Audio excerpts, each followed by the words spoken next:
Padre, gracias por esta mañana, la oportunidad, el privilegio que tú nos das de poder reunirnos en torno a tu palabra, en torno a la comunión con Cristo, en la hermandad, Señor. Ahora, Señor, queremos pedirte por tu misericordia, Señor, por compasión a tu pueblo, que tú puedas hablar en esta mañana, que podamos ser advertidos acerca de las inclinaciones de nuestro corazón y que tú nos puedas afirmar en la verdad y, Padre, que podamos avanzar en tus propósitos, Señor, que tomamos nota, Señor, de los ejemplos que vamos a ver en esta mañana en la Escritura, para que podamos obedecerte a ti, vivir una vida de obediencia delante tuyo, Padre, y comprometernos más y más con la verdad. En el nombre de Cristo Jesús, amén. Les invito a que me acompañen en sus Biblias a Génesis capítulo 38.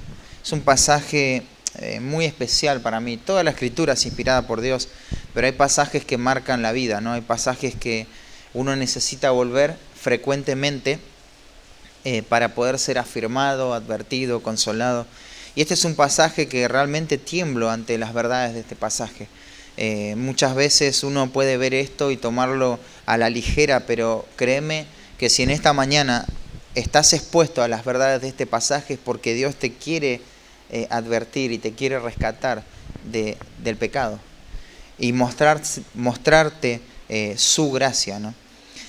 Este mes estuvimos viendo en cuanto a la vida familiar y el domingo anterior vimos un cuadro precioso de lo que es el diseño original de Dios para la familia. Vimos el lugar que Dios le da a la familia dentro del plan de redención, de los propósitos eternos. Y cómo el matrimonio, cada matrimonio, viene a ser la sombra de algo mayor, que es la representación de esta relación preciosa entre Cristo y la iglesia. Claro, mientras había una correcta relación con Dios, todo se veía hermoso, bueno en gran manera.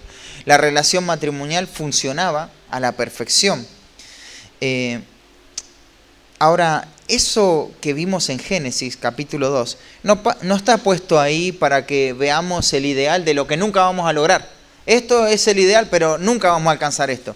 No está puesto para eso, para decirnos cuán malos somos nada más, sino para que nos apeguemos a esos principios y que sea cual sea la etapa en que estamos y las decisiones que tengamos que tomar, las enfrentemos en base a esos principios de Génesis capítulo 2 en cuanto a la familia, ¿no? Tenemos que forjar nuestras vidas en estos principios y estar dispuestos, ¿no?, a pagar un precio por esto. Todos, hermanos, estamos llamados y alentados a vivir de acuerdo a las Escrituras. Y en cuanto a los asuntos de la vida familiar, no hay un margen, no hay un paréntesis. Sí, yo tengo que obedecer a Dios, pero bueno, con mi familia trato de hacer otra cosa, más o menos mantener. No, la familia no escapa de eso, sino que está involucrada. Y vaya si Dios le dio un lugar alto a la familia dentro de los propósitos de Dios. Es algo tremendo, ¿no? Y el pueblo de Israel estaba expuesto ante esa enseñanza que estuvimos viendo el domingo anterior. Pero hubo una tribu muy importante que estaba escuchando ahí, que estaba escuchando estas enseñanzas y que le costó mucho trabajo tomar consejo de estas verdades, ser conscientes que tenía un problema y que sus problemas no radicaban tanto en las circunstancias externas, en cómo se había presentado la vida, en lo que ellos tenían que vivir, sino que su problema radicaba esencialmente en su relación con Dios. Cómo ellos veían a Dios y veían al pueblo de Dios iba a resultar en obediencia o en desobediencia a lo que Dios quería. Claro, de entrada Génesis nos mostró estos principios, pero hoy vamos a ver una familia que violó muchos de estos principios. Y vamos a ver las consecuencias de violar estos principios, de no ir tras lo que Dios quiere para la vida familiar. Dijimos que el autor de Génesis es Moisés, y en realidad el libro de Génesis no es un libro en sí, sino es una parte, porque corresponde a uno de estos 5 volúmenes que forman el Pentateuco, ¿no? En realidad era todo un solo tema, con un solo propósito, un solo autor, unos destinatarios, pero por cuestiones prácticas se decidió separarlos en bloques, pero tenemos que verlo como una sola obra literaria, ¿no? Dios en este libro, en Génesis, le va a dar a su pueblo escogido la razón de ser, ¿no? Les va a dar esa perspectiva histórica y teológica de por qué ellos están en este momento de la historia. Y eso es con cada generación de creyentes. Así como ellos debían sentirse humillados y agradecidos por tamaña oportunidad que Dios le estaba dando en este momento de la historia de la redención, de esa misma manera, ¿quiénes somos nosotros para vivir esto que estamos viviendo por la gracia de Dios? Esto nos tiene que llevar al agradecimiento, nos tiene que llevar a humillarnos delante de Dios y reconocer su gracia sobre nuestra vida, ¿no? Dios quería utilizar al pueblo de Israel para bendecir al mundo entero, así como quiere utilizar a la iglesia. Dios iba a manifestar en ellos la gracia y el juicio de Dios, de manera que tenían que ser un pueblo consagrado en obediencia para que Dios lo utilice. Eso es algo de lo que vemos en el libro de Efesios, ¿no? Una iglesia que se va santificando para que Dios pueda llevar adelante su plan y su propósito de redención. Y esta primera parte habíamos dicho que está dirigida específicamente a la primera generación del pueblo de Israel. Hay que reconocer dos generaciones. Ahí Johnny nos hablaba de la segunda generación, los que iban a entrar a la tierra prometida. Pero los que salieron de Egipto, al final terminaron muriendo todos. Y esta enseñanza va dirigida hacia ellos. En realidad lo que vamos a ver hoy es parte de una historia más grande, y es la historia de la familia de Jacob. Fíjate el capítulo 37, versículo 2. Acá comienza otra sección en el libro de Génesis que tiene que ver con la vida familiar, por eso lo propicio de este tema en esta mañana. Dice el versículo 2, esta es la historia de la familia de Jacob. Esta es su historia. El capítulo 38 está escrito como una historia o un evento simultáneo. No es un evento consecutivo u ordenado en forma cronológica, sino en forma temática. Y está puesto así con una intención, ¿no? Esa expresión que encontramos en el capítulo 38, versículo 1, en aquel tiempo, hace referencia a este incidente en el cual José fue vendido y obligado a alejarse de su familia. Fíjense el versículo 36 del capítulo 37. Y los madianitas lo vendieron en Egipto a Potifar. ¿A quién? A José. ¿Te acordás? Oficial de Faraón, capitán de la guardia. Y en aquel tiempo, estamos hablando del mismo tiempo. ¿Qué pasó con Judá? En el momento que José fue vendido a Potifar, algo se va a contar acerca de la familia de Judá. Moisés cuenta muchísimos años de la vida de Judá en forma resumida. Hay generaciones de años que podemos ver en este capítulo. Y él hace hincapié en algunos aspectos que le van a servir para contar lo que viene más adelante. El capítulo 37 de Génesis comienza narrando la historia de la familia de Jacob, cuyo personaje principal podríamos ver que es José. Pero ni bien lo presentan a José, hay una interrupción en la historia y se cuenta algo acerca de Judá, de esta gran tribu, de este patriarca. Y esto le va a servir a Moisés para contar el resto de la historia. ¿Te das cuenta? Esto no es cronológico, es simultáneo y está puesto así, con una intención. En primer lugar, lo que Moisés quiere hacer es un contraste entre estos dos patriarcas, entre Judá y José. Por eso las historias van a suceder en forma paralela, lleva aproximadamente el mismo tiempo. Y aunque Judá tomó un solo capítulo, José podemos ver muchos capítulos más en el libro de Génesis. ¿Qué es lo primero que vemos a primera instancia entre estos dos hombres? Es que Judá se opone a los propósitos de Dios, mientras que José sirve a los propósitos de Dios. Judá se aleja voluntariamente de sus hermanos y José es obligado a alejarse de su familia.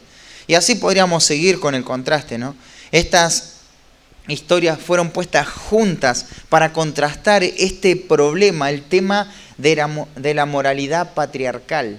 Podemos ver en José una persona que huye del pecado moral, de la inmoralidad, y Judá es una persona que busca y cae en ese pecado. Judá cae en pecado y sufre severamente, y José permanece puro, y Dios va a premiar su rectitud. Judá se aparta voluntariamente de sus hermanos, y tenemos acá estos dos patriarcas. Están los dos alejados de su familia, pero por motivos totalmente diferentes y opuestos, ¿no? La enseñanza que deja esta historia también podemos sintetizarla así. Si siguen los pasos de Judá, aunque crean que les está yendo bien, un día el pecado los va a alcanzar. Y van a sufrir desperdiciando su vida. Un día se van a dar cuenta toda la vida y todo el tiempo que desperdiciaron.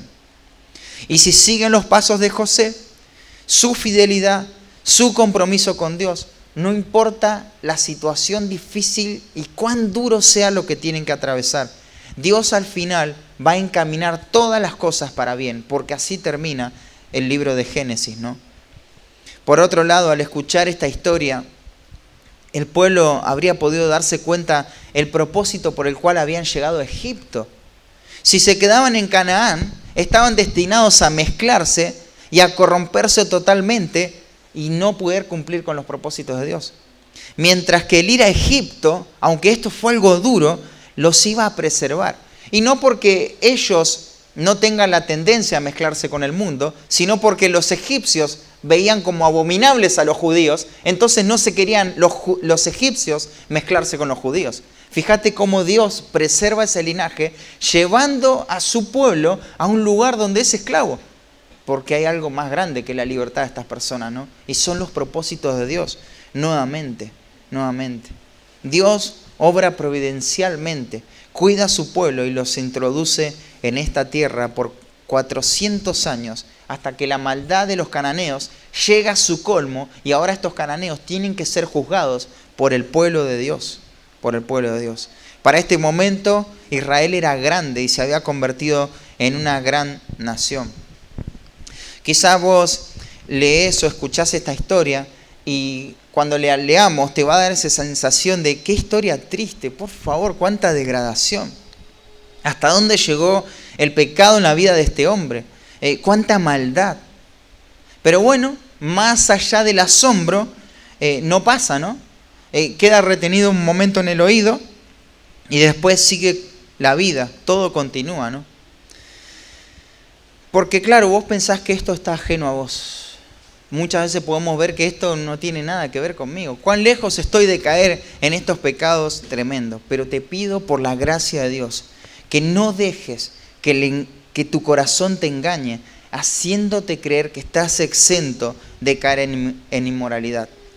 Tanto Israel en ese momento como nosotros ahora debemos escuchar, debemos prestar atención y tomar nota del mal ejemplo que es Judá para no caer en el pecado más bajo. No debemos descuidar nuestra lucha con el pecado en nuestra vida. De lo contrario, hermanos, va a llegar un día en el cual no podremos calcular, no vamos a poder medir cuánto nos alejó el pecado de los propósitos de Dios. Y déjame resumirte esta enseñanza en una idea central, como siempre hacemos sobre este capítulo antes de leerlo. Esta historia nos advierte del peligro de seguir las inclinaciones y deseos de nuestro corazón. Nos advierte. Está puesto como una alarma, un llamado de atención. A su vez, expone cuán depravados e indolentes podemos ser frente al pecado. Hermanos, nosotros potencialmente estamos depravados delante de Dios. Podemos caer en cualquier tipo de pecado. Y no solo eso, sino que podemos aún mantenernos indolentes, sin arrepentimiento frente a las caídas. Pero también nos muestra cómo a pesar de nosotros mismos y nuestra maldad, Dios en su gracia quiere rescatarnos del pecado. Esto es lo que Dios quiere hacer. Y esto es lo que va a hacer con Judá. Con eso en mente, quiero que prestes mucha atención a la Escritura. Si tenés una Biblia ahí, acompáñame a Génesis 38. Vamos a leer este extenso capítulo de 30 versículos. Dice así la palabra de Dios. Aconteció en aquel tiempo que Judá se apartó de sus hermanos y se fue a un varón adulamita que se llamaba Hira. Y vio allí Judá la hija de un hombre cananeo, el cual se llamaba Súa, y la tomó y se llegó a ella. Y ella concibió y dio a luz un hijo, y llamó su nombre Er. concibió otra vez y dio a luz un hijo y llamó su nombre Onán. Y volvió a concebir y dio a luz un hijo y llamó su nombre Sela. Y estaba en Kesib cuando lo dio a luz. Después Judá tomó mujer para su primogénito, la cual se llamaba Tamar. Y el primogénito de Judá, fue malo ante los ojos de Jehová, y le quitó Jehová la vida. Entonces Judá dijo a Onán: llégate a la mujer de tu hermano y despósate con ella, y levanta descendencia a tu hermano. Y sabiendo Onán que la descendencia no había de ser suya, sucedía que cuando se llegaba a la mujer de su hermano, vertía en tierra por no dar descendencia a su hermano. Y desagradó en los ojos de Jehová lo que hacía, y a él también le quitó la vida. Y Judá dijo a Tamar, su nuera: quédate viuda en casa de tu padre hasta que crezca Sela mi hijo, porque dijo: no sea que muera él también como sus hermanos. Y se fue Tamar y estuvo en casa de su padre. Pasaron muchos días y murió la hija de Súa, mujer de Judá. Después Judá se consoló y subía a los trasquiladores de sus ovejas a Timnat, él y su amigo Hira el adulamita. Y fue dado aviso a Tamar diciendo: he aquí, tu suegro sube a Timnat a trasquilar sus ovejas.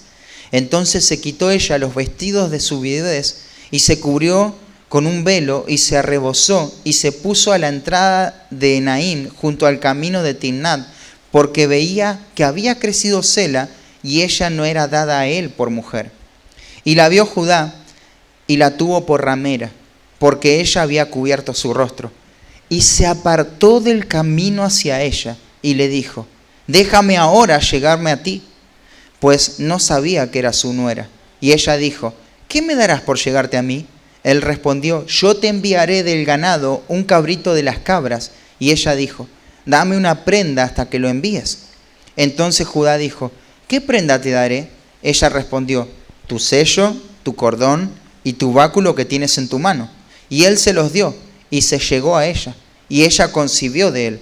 Luego se levantó y se fue y se quitó el velo de sobre sí y se vistió las ropas de su viudez.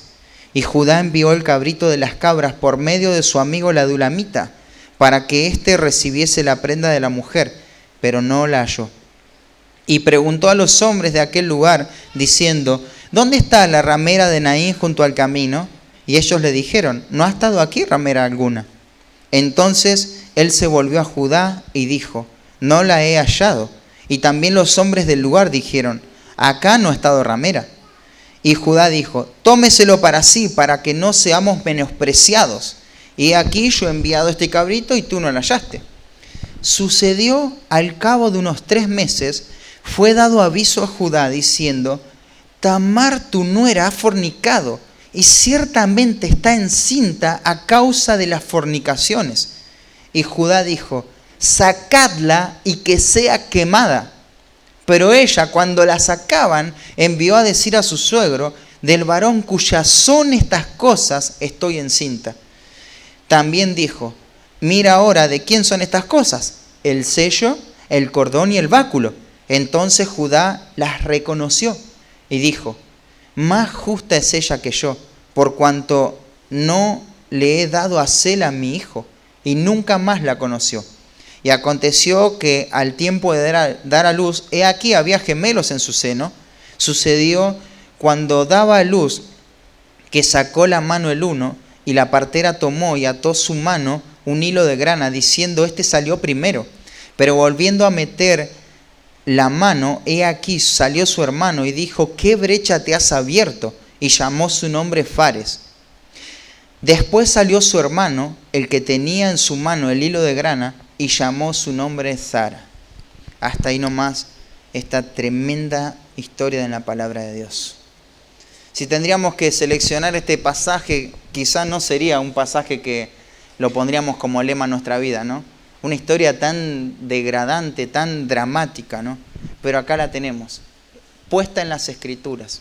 Si tendrías que contar la biografía de tu vida, probablemente esto lo omitirías y contarías otras cosas, pero esto causaría mucha vergüenza. Pero la Escritura va a mostrar las cosas con claridad, las cosas para lo cual el Espíritu Santo tiene la intención de informarnos y transformarnos. El título de esta predicación en esta mañana es: el fracaso humano y la gracia asombrosa de Dios en el ámbito familiar. El fracaso humano y la gracia asombrosa de Dios en el ámbito familiar. Y vamos a ver 3 elementos del fracaso humano y la gracia asombrosa de Dios en el ámbito familiar. Y el primer punto va a abarcar la mayoría de los versículos, pero la narrativa está configurada de esta manera, así que los demás puntos nos van a llevar menos tiempo, pero también va a ser importante.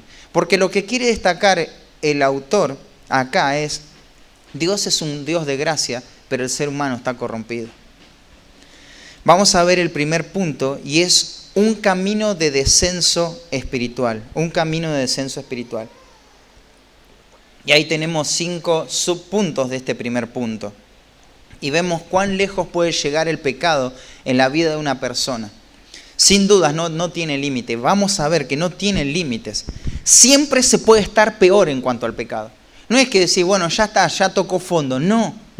Siempre se puede descender más y más en el pecado. En primer lugar, en el versículo 1, vamos a ver que Judá se aparta de sus hermanos. Dice, aconteció en aquel tiempo, ya explicamos eso, que Judá se apartó de sus hermanos. Este es el punto de partida.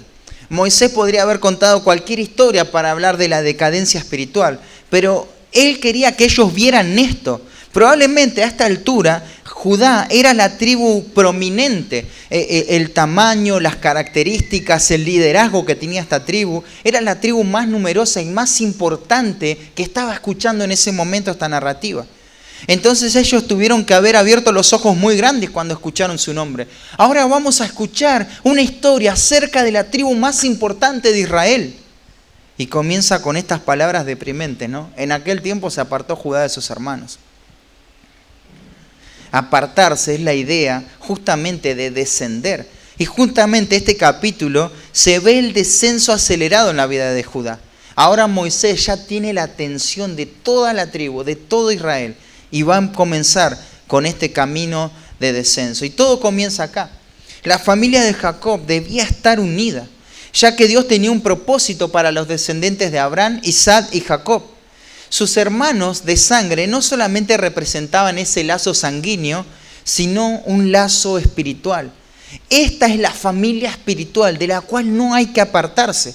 Y uno piensa en la familia espiritual que tenía Judá en ese momento, y vos no ves una familia perfecta, ¿no? Ves envidia, celos, hermanos que venden a su propio hermano, engaño, traición, pero esta es la familia espiritual.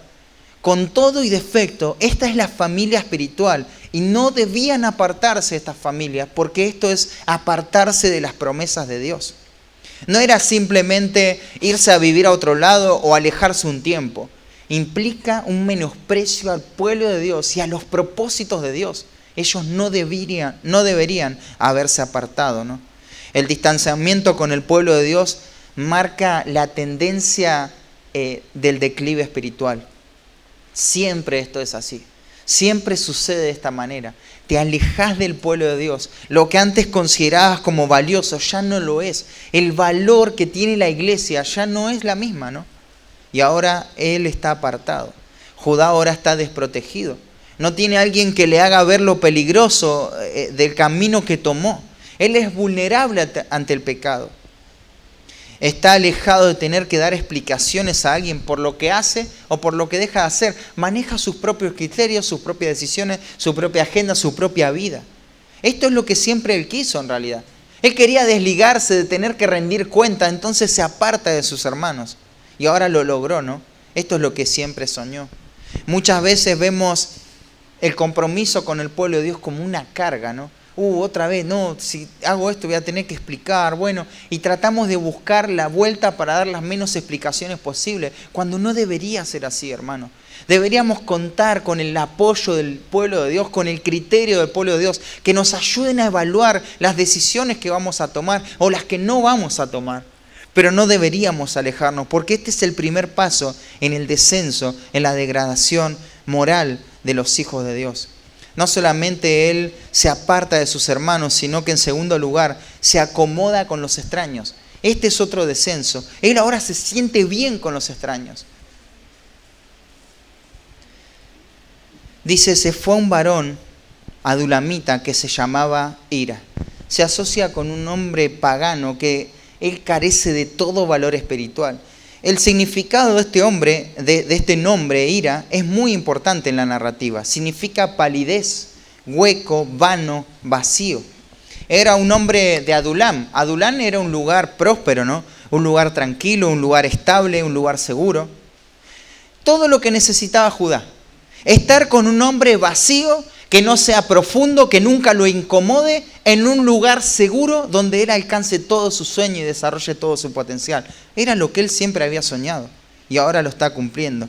Él se asocia a estas personas en las cuales se siente cómodo, porque él no se siente cómodo con el pueblo de Dios, persiguiendo los propósitos de Dios. Él se siente cómodo con personas vanas, con personas que no van a nunca irrumpir en su vida. Y él se mantiene a esta distancia. Pero sigue la degradación, dice, vio allí a la hija de un hombre cananeo. Y esto quiero decirte que no es una mirada casual, sino que es mirar con la mente. Es mirar con la mente, es prestar atención, es entender aquello que yo estoy viendo, es discernir. Aparece 3 veces en el capítulo. Por ejemplo, cuando Tamar se da cuenta que había sido engañada. Dice, viendo que que Sela no era dada a él por mujer. La tercera vez que aparece es cuando Judá mira a una mujer vestida de ramera. Claro, esto no es un mirar descuidado. Judá vio que la mujer era hijo de un cananeo. Fue evaluada la situación. Y quiero decirte algo, él sabía bien que esto no debía hacerse. Probablemente no ignoraba la historia y todo el precio que tuvo que pagar el siervo de Abraham. ¿Te acordás ahí en Génesis capítulo 24? Para buscar una esposa para Isaac, para que Isaac no se junte con las mujeres cananeas.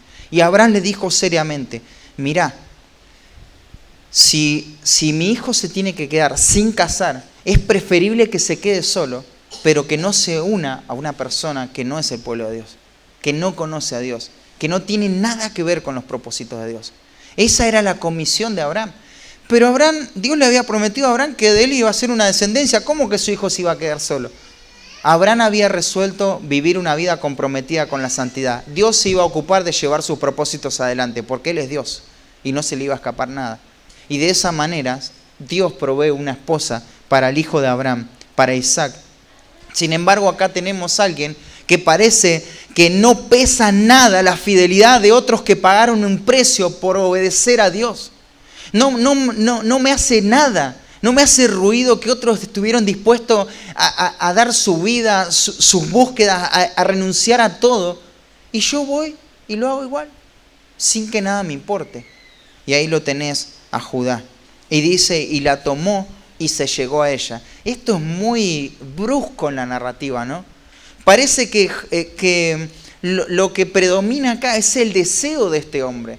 Es el deseo desenfrenado, su promiscuidad, ¿no? Y decir, la tomó y se llegó a ella, listo. Acá no vemos un casamiento, no vemos una preparación, no vemos nada, ¿no? Sino que vemos esta forma impulsiva que tiene este hombre de obrar. La tomó por mujer, se proyecta como familia, pero acá no hay una evaluación de la situación. ¿Qué es lo que está motivando a este hombre? ¿Cómo puede ser evaluada esta decisión? No se ve nada de esto, ¿no? Tiene 3 hijos y va a tomar incluso una mujer para su primogénito.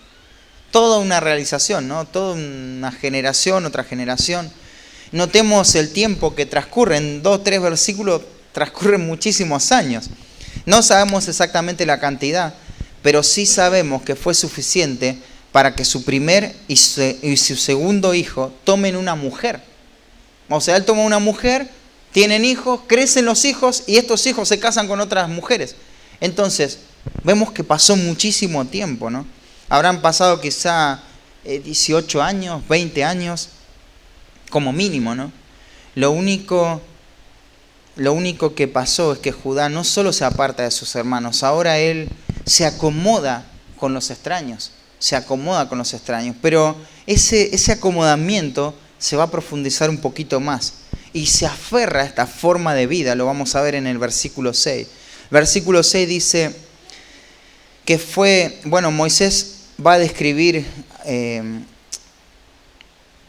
a este primogénito de Judá y dice, fue malo ante los ojos de Jehová y le quitó Jehová la vida. Le quitó Jehová la vida. Uno dice, ¿qué tan malo era este hombre? ¿Tan malo podía ser como para que Dios le quite la vida? Bueno, déjame decirte que no sabemos qué tan malo era, ni exactamente lo que hizo, pero la palabra que se utiliza para decir que era malo es la misma que se utiliza ahí en Génesis capítulo 6, cuando dice que porque todo designio de ellos era continuamente solamente el mal. El pensamiento de ellos, ¿no? De esta generación que Dios iba a destruir con el diluvio. Pensaba en el mal. También se utiliza esta misma palabra para hablar del pueblo de Sodoma y de Gomorra, que fue destruido también. Estos hombres eran malos. Bueno, esta era la misma magnitud de maldad que tenía este descendiente de Judá, Uno pensaría, bueno, hasta acá llegó Judá, ¿no? Acaba de perder un hijo. Un hijo fue muerto. Debe ser que las cosas más tristes que tiene que enfrentar un ser humano es la pérdida de un hijo, ¿no? Todo padre estaría de acuerdo con eso. Es incalculable el dolor que podría estar atravesando este hombre. Sin embargo, esto no lo hace reflexionar a él. Él no medita en esta situación como algo que viene de parte de Dios para que él reflexione, sino que él se aferra más y más a este estilo de vida y lo que propone es una solución. Es una solución. Y él tiene un plan para continuar con esa vida tranquila y superficial. Él quiere conservar esto a toda costa. La muerte de su hijo no fue suficiente para que reaccione. No pienses que la tragedia que llega a tu vida te va a cambiar. El cambio tiene que venir por obediencia a la palabra de Dios. A veces la tragedia lo que hace es exponernos y llevarnos a la Escritura, pero finalmente lo que va a cambiar nuestra vida es la Escritura y no la tragedia. Fíjate, su plan era, le dice a su otro hijo Onán, levanta descendencia a tu hermano. Él propone una solución, pero se ve que no reflexiona en las consecuencias que esto pueda tener. No le interesa qué va a pensar Onán, no le interesa cómo están utilizando a su nuera. Él quiere mantener este estilo de vida. Habrá pensado, bueno, lo que pasó con son cosas que pasan. No es culpa de nadie, ¿no? Se murió, o sea, no, sí, causa mucho dolor, pero bueno, pasó. Pero no reflexiona. Y Onán no tenía ningún interés en extender el nombre de su hermano. Así que, tal como aprendió de su padre y de su madre, él usa a Tamar como un objeto para satisfacer sus deseos sexuales. Y esto que hacía Onán no agradaba a Dios y también Dios le quita la vida. Es tremendo, ¿no? Esa expresión, Dios le quitó la vida. Muchas personas viven esta vida pensando que es su vida y pueden manejar sus tiempos, pueden manejar sus decisiones, pueden ir por donde quieran en la vida y no va a pasar nada. Déjame decirte que Dios puede hacer así y quitarte la vida. La vida está en las manos de Dios. Dios le pone límites a la cantidad de días que vamos a vivir. Toda vida es frágil delante de Dios. Pero uno pensaría que ahora son dos hijos de Judá están muertos. Y correría en arrepentimiento y le pedirías perdón a Dios. Desde el comienzo no debería haberme apartado de la familia espiritual. No tendría que haberme alejado de esta influencia que tenía que ver con los propósitos de Dios. Pero no pasa nada de esto, ¿no? La muerte golpea 2 veces en la vida de Judá, sin embargo, él es indolente. Él no reconoce nada. Él no piensa que esto tiene que ser un juicio de Dios y no lo lleva al arrepentimiento. Está enraizado con este estilo de vida, más de 2 décadas viviendo así y permanece inconsciente. Él no es capaz de ver su decadencia espiritual. No es capaz de ver la maldad de sus hijos tampoco. Él no asume que sus hijos murieron porque él era malo y porque Onán hacía lo malo. Él ve a sus hijos de otra manera, circunstancias de la vida, ¿no? De hecho, no ve la maldad de sus hijos, sino que culpa a alguien más. Es esa mujer. Esa mujer los mató a mis hijos. Ella tiene la culpa. Entonces él no ve su responsabilidad y la responsabilidad de sus hijos, sino que él echa la culpa a alguien más. Y en este caso, a Tamar. a quien manda a la casa de sus padres. Mientras crece mi hijo Sela, dice él, ¿no? Pero ¿qué es lo que pensaba? Nos deja ver el autor, el narrador, nos deja ver que en realidad Judá pensaba que se podía morir Sela también si se casaba con esta mujer. Entonces le dijo, anda a la casa de tu padre y ya te voy a mandar a Sela, mi hijo. La verdadera intención era sacarse a esta maldita de encima, ¿no? Él no quería tener nada que ver con esta mujer que traía tanta desgracia y muerte a su vida, a su familia. Claro, él creía que por culpa de Tamar sus hijos habían muerto y ahora quiere preservar la vida de este pequeño. El problema, hermanos, es que la muerte va a seguir golpeando la vida de este hombre. Porque dice la Escritura que al cabo de muchos días, no sabemos, quizá años, muere la esposa de Judá. ¿Ves? El problema no es Tamar. Esto tuvo que haber desconcertado completamente al patriarca, ¿no? No había respuesta. No había respuesta para lo que estaba enfrentando. Onán y ahora su esposa, todos están muertos. Él está solo ahora. Pero más allá de todo el dolor que este hombre está atravesando, ahí tenemos una ilustración perfecta de lo que dice Romanos capítulo 3, ¿no? Dice, quebranto y desventura hay en sus caminos, y no conocieron camino de paz. No hay temor de Dios delante de sus ojos. El dolor no hace que las personas busquen de Dios. El dolor lo único que hace, si hay un corazón no arrepentido, es agravar el problema y renegar en contra de Dios. Y vemos en cuarto lugar este descenso en cómo él busca el alivio a su dolor. Él alivia su dolor con placeres. Y esta es una tendencia muy cultural. Dice, subí a los trasquiladores. Te comento, en Palestina esto ocurría a finales del mes de marzo. En ese punto es donde ellos tienen la primavera. Y era un momento de gozo, se hacían fiestas, había amigos, aún los siervos del amo participaban de esto. Había vino por la cosecha de la uva. Y esta era una manera en que Judá trataba con el dolor, ¿no? Había perdido a 2 hijos, había perdido a su esposa, y en lugar de buscar a Dios, busca un escape en el placer. Hermanos, esta es la manera en cómo el mundo enfrenta los problemas. Se niegan a pensar en sus miserias. No tratan con las situaciones difíciles donde tienen que evaluar su moral. Solo las intentan olvidar. Distraen la mente. Se alejan lo más posible del sufrimiento. Tomaste esta mala decisión y tuviste que sufrir, listo, no pienses más en eso. Hoy podemos ver un mundo desesperado por satisfacer sus deseos. ¿Sabes por qué? Por las consecuencias del pecado, que trae una conciencia cargada y esa conciencia tiene que ser anulada, olvidada, evadida, y hay que meter entretenimiento, placer, sabor a la vida, porque todo eso trae una carga grande en el corazón del hombre. Y él corre de manera desesperada por placer, por entretenimiento. Bueno, alguien avisa a Tamar que Judá está en una de estas fiestas, ¿no? En los cálculos de Tamar, Judá estaría envuelto, al estar Judá envuelto en una de estas fiestas, se despertaría este deseo en este hombre viudo. Y la escena nos hace preguntar, si Tamar habría escuchado en otras ocasiones en las que Judá tomó prostitutas, ¿no? Bajo circunstancias similares.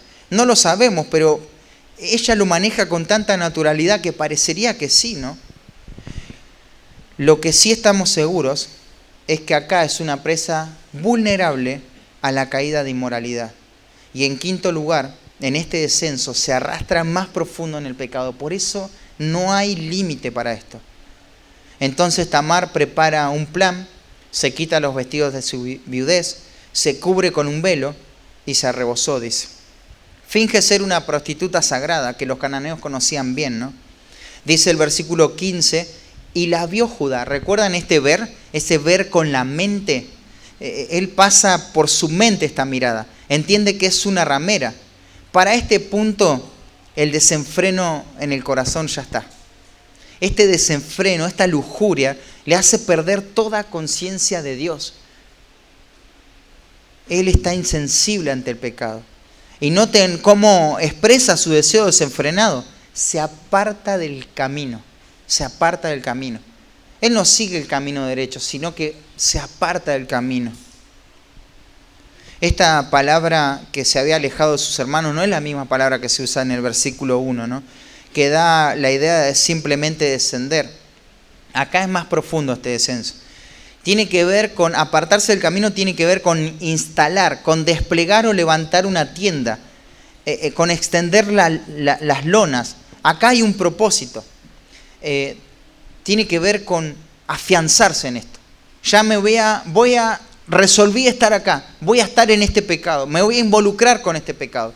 Ya está resuelto en su corazón. Él ya pecó, ya cayó en la lujuria, falta el acto nada más, pero todo esto ya está en su corazón. Se utiliza también para hablar de la puesta y la salida del sol. Es decir, tan seguro es que salga el sol, así de seguro es que yo voy a cometer este acto. Ya estaba en su corazón. Lo único que faltaba era acordar, ver cómo, de qué manera él iba a caer. De qué manera, cuándo y cómo, ¿no? Noten el versículo 16. Hay un tono directo ahí y un tono que expresa su lujuria. Déjame ahora llegarme a ti. Ahora. Ese tiempo, esa urgencia, ¿no? Negocia con la mujer por un cabrito y como garantía la mujer le pide una prenda. Y vemos acá que él le entrega su sello. Podríamos pensar en este sello como su identidad. El sello era un grabado cortado con distintos materiales duros y se le hacía un grabado que tenía un dibujo, una marca específica que llevaba el nombre del dueño. Era una señal distintiva de lo que le caracterizaba a él. Su propia identidad, ¿no? Podríamos pensar que él está entregando a esta mujer, al pecado de inmoralidad, su propia identidad. Él no se ajusta a lo que es él, no se ajusta a su identidad. Él lo entrega, él regala su identidad, se vende a este pecado. El cordón que aparece ahí también es como un instrumento para medir, aunque simplemente acá es una cuerda de donde colgaba el sello, ¿no? Pero él no solamente pierde su identidad, sino que aún lo poco de autoridad que le quedaba, también la pierde. Entrega su báculo. El báculo es un símbolo de juicio, representa reputación, representa poder, autoridad. Judá entregó lo más precioso en un momento de placer, su identidad y su autoridad. Ahora ya es un hombre adúltero, un hombre que ha caído en este pecado. Pero como dijimos, el pecado avanza. Vos decís, ya está, listo, ya cayó en esto, fue expuesto, ya está, ¿no? No, sigue descendiendo, sigue el descenso.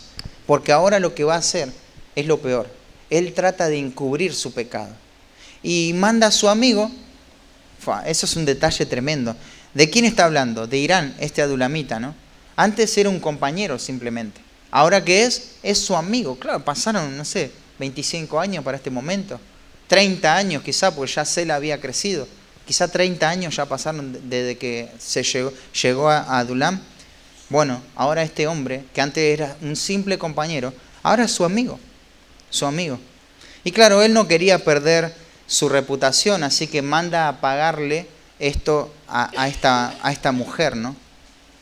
No quería quedar mal delante de la gente. Él no quería ser visto de esta manera. Así que quiere encubrir todo. Que nadie lo identifique con esta mujer. Y manda a su amigo. Qué amigo, ¿no? Qué buen amigo, ¿no? Uno diría. Lo está ayudando a encubrir su pecado. Claro, un amigo no va a revelar tu secreto. Qué mentira eso.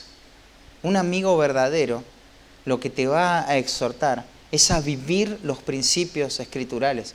Y va a estar dispuesto a hacer lo que sea para hacerte volver en sí. Pero no vemos esta clase de amistad. Esos amigos en los cuales vos podés desarrollarte en el pecado, vivir una vida pecaminosa y todo queda tapado, no son tus amigos, son tus enemigos. Y él oculta el pecado. Hermanos, los hijos de Dios no ocultan el pecado. Esto es perder la identidad. No tienen una vida secreta tampoco. Son claros, son transparentes, son vidas abiertas. ¿Y por qué son vidas así?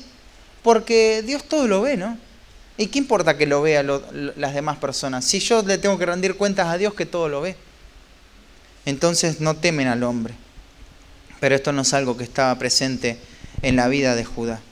El fracaso humano y la gracia asombrosa de Dios en el ámbito familiar. Y vemos este camino de descenso espiritual. En primer lugar, se aparta de sus hermanos, se acomoda con los extraños, se aferra a esta forma de vida, alivia su dolor con placeres y se arrastra más profundo en el pecado. En segundo lugar, vemos el descubrimiento del pecado y el arrepentimiento, versículos 24 y 26. Sucedió que al cabo de unos 3 meses fue dado aviso a Judá diciendo: Tamar, tu nuera, ha fornicado. Y la prueba es que estaba embarazada, ¿no? Entonces Judá dijo que la quemen. A lo mejor Judá le cerró todo. Claro, con razón tantas desgracias con mis hijos. Esta mujer era cualquier cosa. Entonces que la quemen. Judá está actuando como actuaría cualquier legalista, mirando la gravedad del pecado en el otro, pero no mirando su propio pecado. Así actúa un legalista. Propone actos muy santos, muy sublimes, muy estrictos, dramáticos, pero su propia vida no tiene nada que ver con esto, ¿no?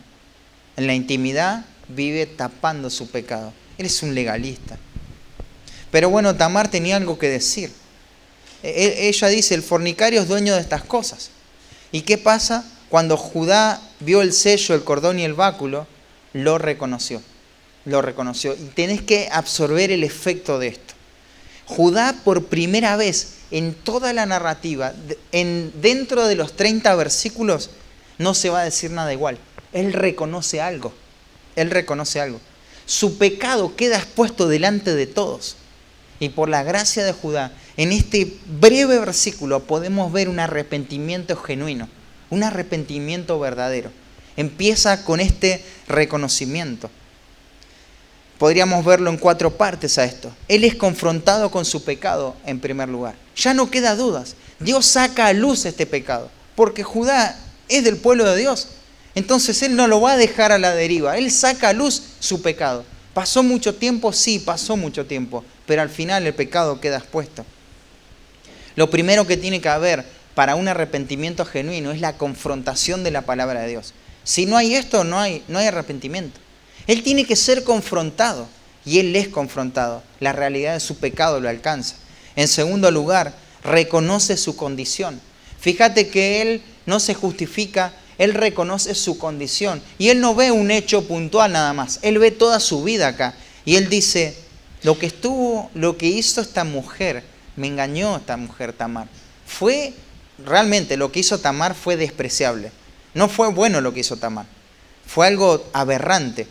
Pero él mira esta aberración en esta mujer, que ahora es considerada una fornicaria que tiene que ser quemada, y él dice: más justa es ella que yo. Está reconociendo su pecado. ¿Te das cuenta? Esto es el arrepentimiento. Él no dice: no, mirá lo que hizo esta mujer.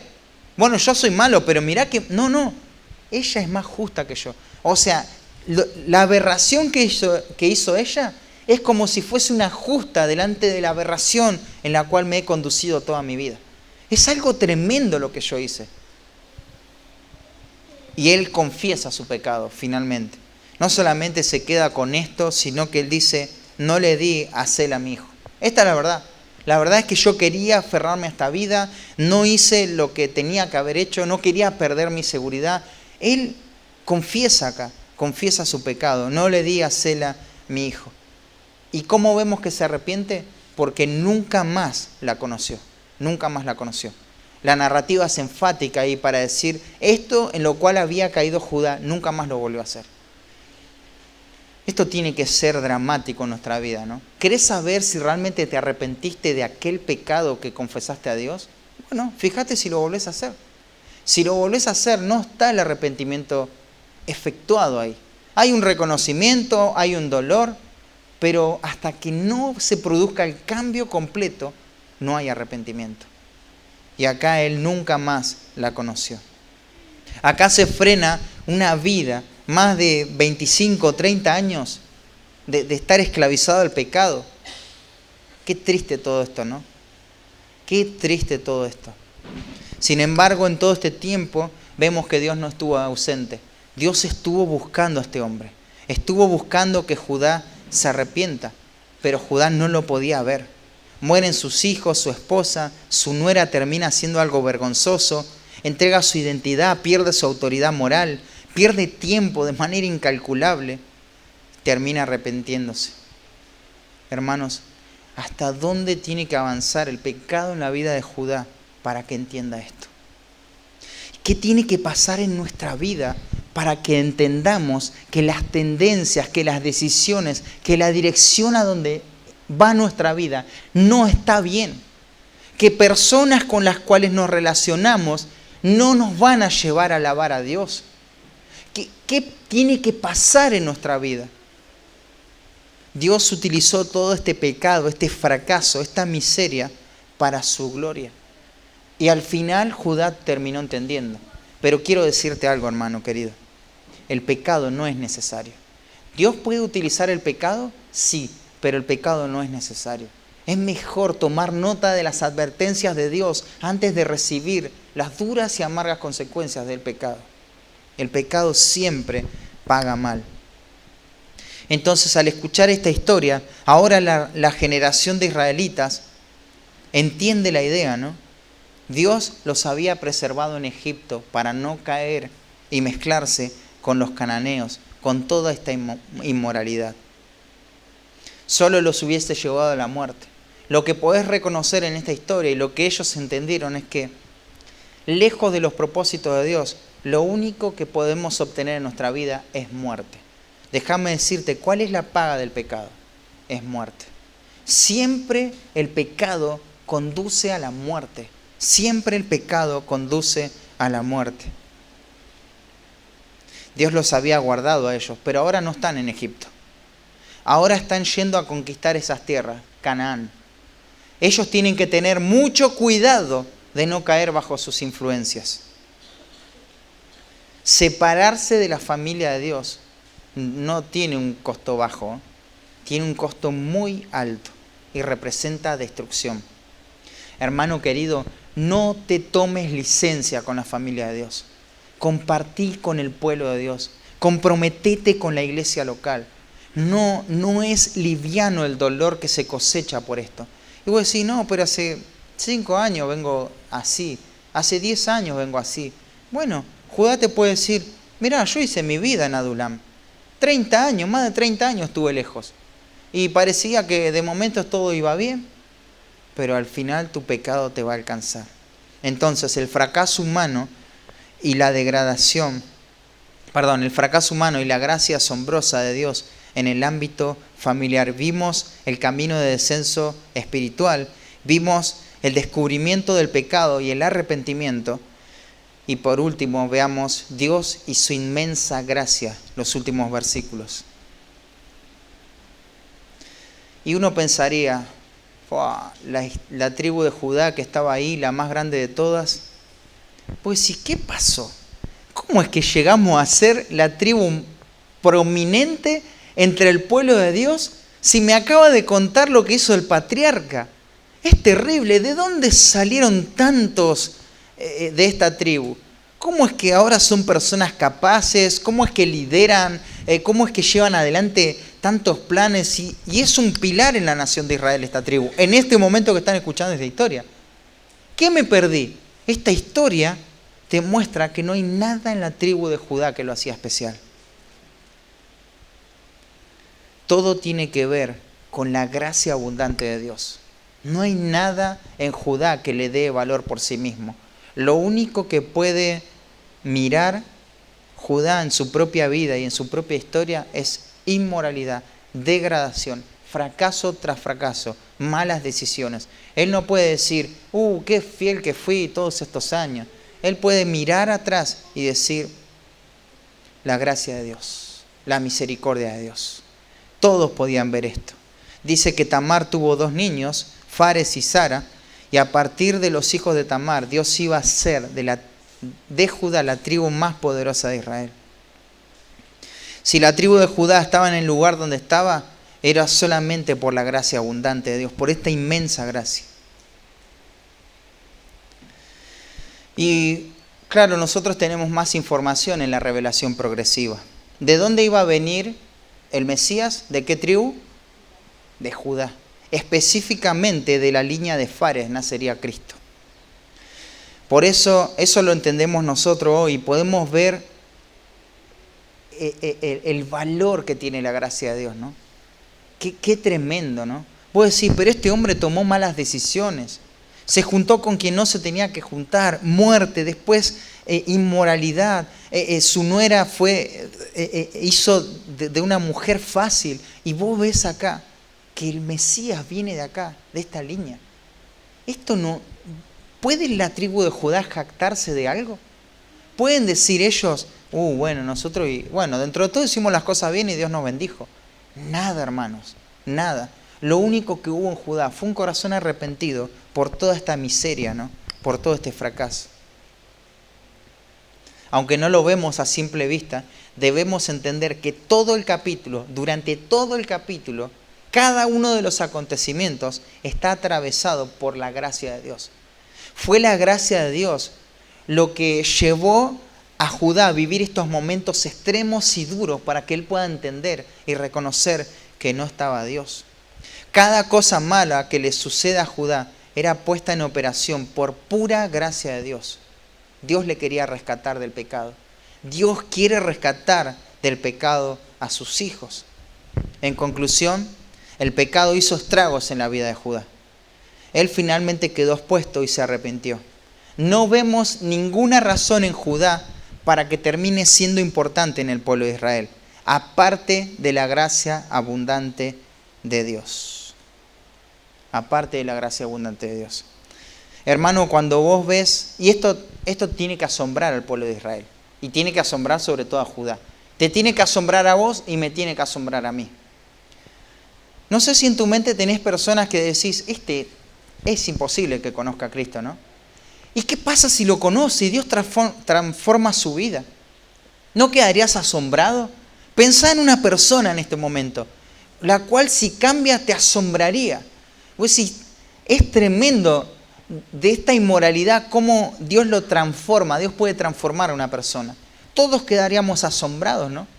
Bueno, quiero que pienses en vos mismo. ¿No te asombra que Dios te haya rescatado del pecado? ¿O vos pensás que por las decisiones que tomaste más o menos estabas dentro de los elegidos? No. No había nada en vos, no había nada en mí. ¿No nos asombra que Dios nos haya salvado, hermanos? Esto es lo que tiene que producir. Es un asombro y agradecimiento a Dios por su infinita gracia. Recuerden que es gracia.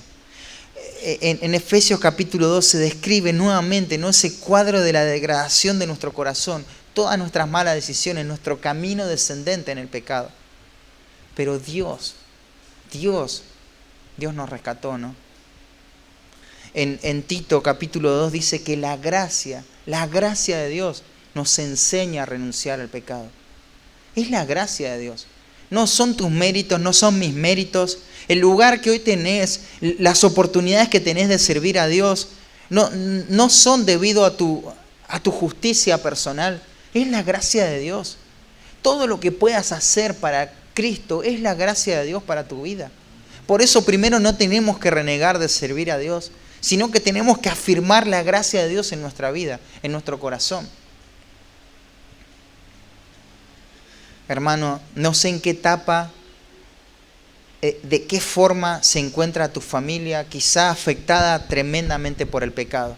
Pero así como un día la gracia alcanzó a Judá, aunque pagó consecuencias graves, no hay ningún lugar tan profundo donde su gracia no alcance, donde su gracia no sea suficiente.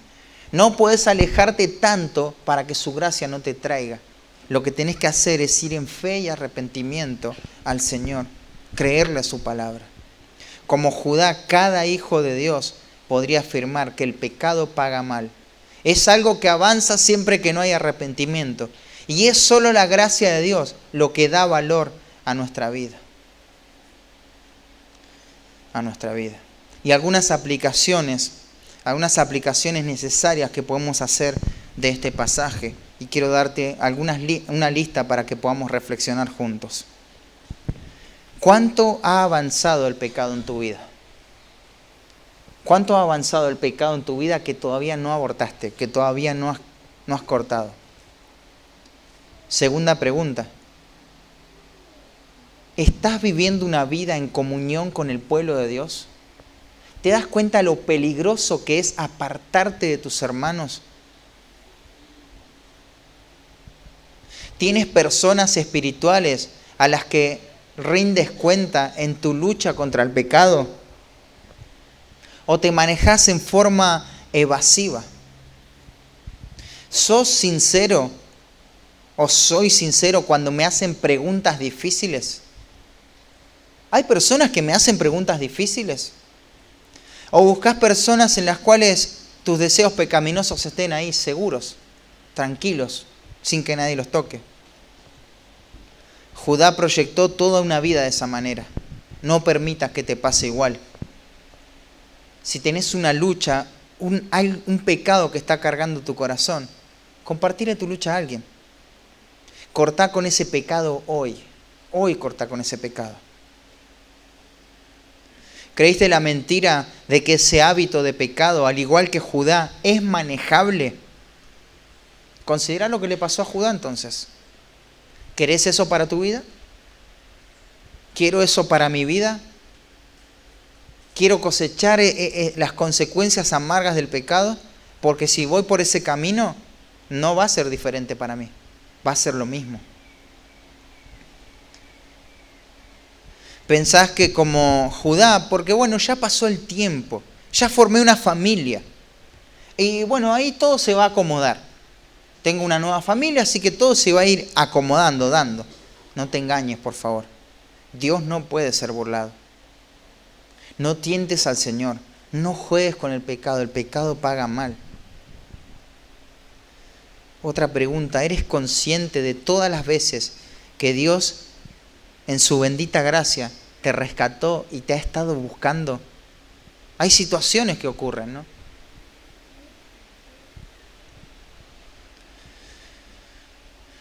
Si a la luz de la palabra de Dios se ha expuesto tu pecado, ¿qué sentido tiene seguir ocultando? Ya está.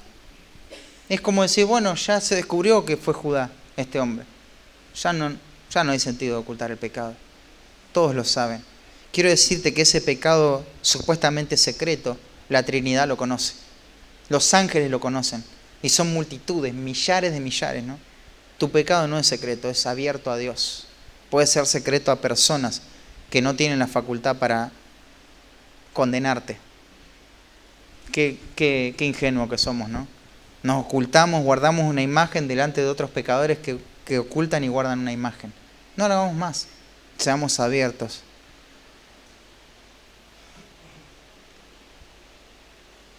Judá llegó a ser lo que fue, por último, solo por la gracia abundante de Dios, la inmensa gracia.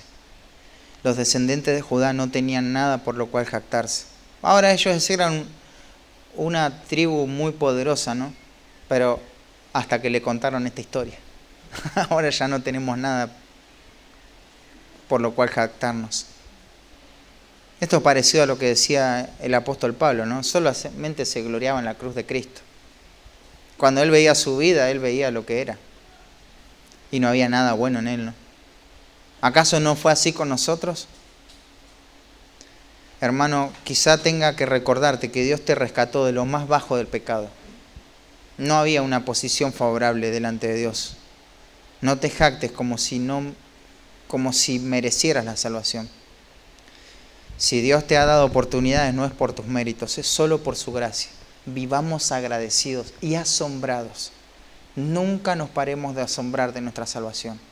Que nunca la salvación deje de perder ese efecto, porque nuestra salvación tiene que ser el motor de toda nuestra vida espiritual. Señor, gracias por tu palabra en esta mañana. Pedimos que como familia podamos vivir esto, Señor, que podamos tener estos valores, Señor, que menospreció Judá, Señor. Aunque en un momento él se arrepintió y tú le mostraste gracia e hiciste grandes cosas, Señor. Que podamos ver nuestra vida así, Señor. El pecado ha avanzado en la vida de muchos, ha hecho estragos, Señor. Sin embargo, que no permitas que entre esa mentira de que Ya está, ya se terminó. Tu gracia es abundante, tu gracia es asombrosa y puede rescatarnos, Señor, y restaurarnos de lo más bajo del pecado, Señor. Pedimos que esa verdad sea afirmada en nuestros corazones, Señor. A pesar de nosotros mismos, tú nos has amado, Señor, y tú nos has salvado del pecado. Y que podamos tener esa perspectiva de vida, Señor. Vivir nuestra salvación. Y como familias podamos honrarte a ti, Señor. Que no guardemos, Señor, cosas que están mal en el hogar. Porque eso un día nos va a alcanzar. Tarde o temprano nos va a alcanzar. Si somos tus hijos, va a salir toda la luz. Se va a exponer, Señor. Y eso nos da temor, Señor, pero también nos da ánimo de poder exponer nuestro pecado. Te pedimos, Señor, que tú sigas afirmando a tu pueblo. En el nombre de Cristo Jesús. Amén.